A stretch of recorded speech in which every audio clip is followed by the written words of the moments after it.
Capital One has made an agreement with Discover to purchase them for $35 billion. $35 billion acquisition. This is big. This is causing a lot of controversy. People are wondering, is this going to be a monopoly? People are asking for the regulators to step in. If Capital One acquires Discover, they will surpass JP Morgan Chase and Citigroup in U.S. credit card loan volume. That is humongous. If you are a bank and you have the ability to surpass JP Morgan Chase in credit card volume, that is a big deal, and this is why it's causing such a controversy right now. So if you don't know, Capital One is a credit card issuer. They are not their own network, and I'm going to talk about that in a second.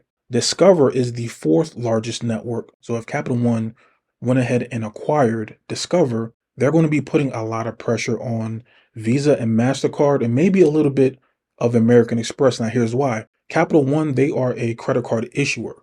They're not their own network. Anytime you have your credit card here and you want to swipe, you go to the store and you swipe, that transaction has to run on a network. Now, typically in the United States, the top two are Visa and Mastercard. Go look in your wallet, go look in your purse, and look at all your credit cards. More than likely, you're probably going to see the Visa and Mastercard logo, and you may see an American Express if you have an American Express card. Now, some people are saying that this might put a lot of pressure on Visa or Mastercard, because if Capital One doesn't need Visa or Mastercard anymore, and they can issue their credit cards on the Discover network, they don't have to use Visa or Mastercard anymore, and that can take away a lot of business away from Visa. So now remember, if this deal goes through, if they become the top credit card issuer by volume, by loan volume, and then they have their own network, the Discover network, in one bundle, that makes Capital One very, very, very dangerous. I think this actually makes them a good competitor to American Express. Now, here's why. When you try to get a credit card from American Express, you go to the website, you apply, and you get the Amex Gold card, the Amex Blue card, the Amex Green card, the Amex Business Platinum. Because Amex is both the issuer and their own network, they can kind of dictate the fees and the charges when you go ahead and you take your Amex card and you swipe it. Because they control both, they're able to dictate how much they're going to charge the merchant in fees.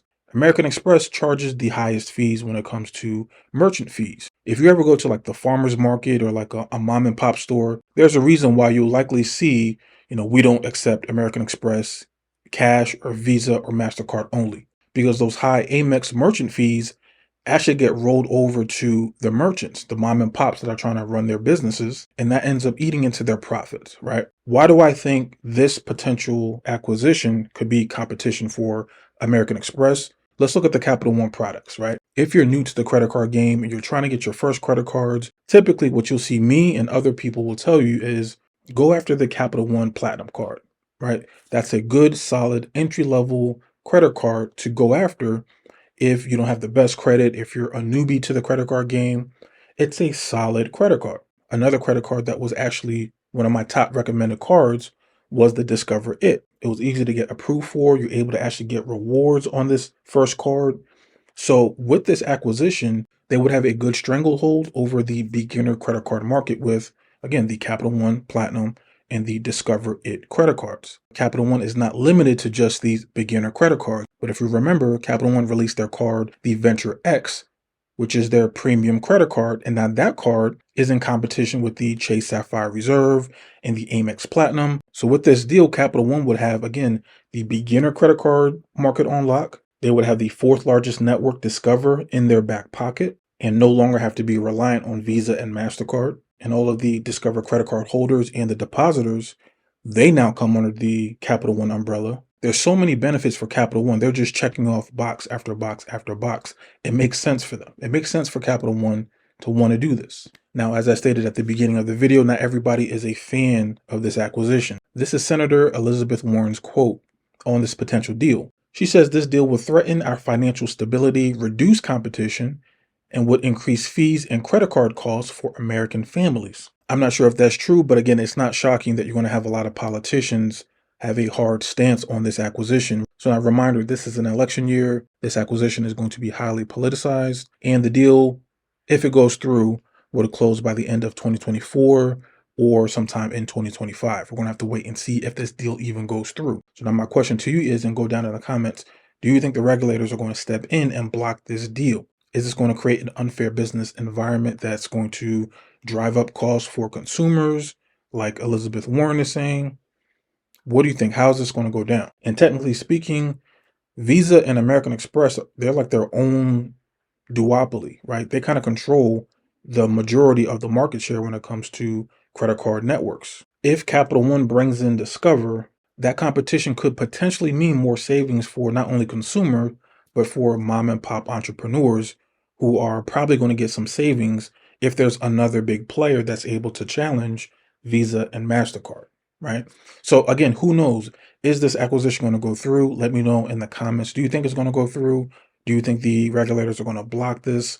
What are your thoughts on this? I have a lot of ideas. I think this is going to be an interesting topic to see and to watch over the coming months. Hopefully you guys got a couple of gems from this. If you did, go ahead and like and subscribe, and I'll check you out in the next video. Guys, if you made it this far in the video, you might as well download my free cheat sheet guide. Go ahead and click the link in the description. Put your first name and email into the box. Inside of the PDF, I'm going to go over many of the common mistakes that people run into that stop them from obtaining an excellent credit score.